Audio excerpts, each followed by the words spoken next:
Secador de caixa. Primeira etapa, a base. Eu mesmo tô fazendo. Ela tem 2,5 metros de largura por 3 cada caixa.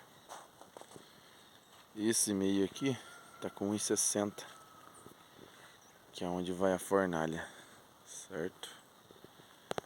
É um barracãozinho que tô fazendo. Fiz as brocas, coloquei uma treliça na parte de baixo e vou acompanhar o resto da parede com um vergalhão 3/8.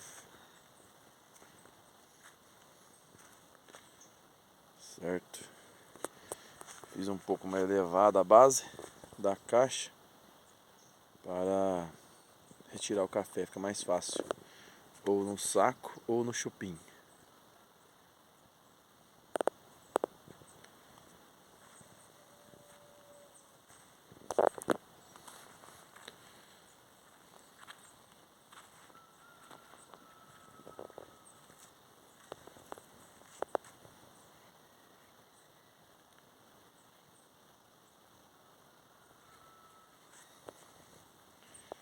Mais pra frente vou dando mais detalhe da obra, como vai ficar a fornalha, que está sendo soldada aqui mesmo na região. Nós mesmos estamos fazendo a fornalha. Vou passar toda a descrição onde comprei o material, preço, tudo.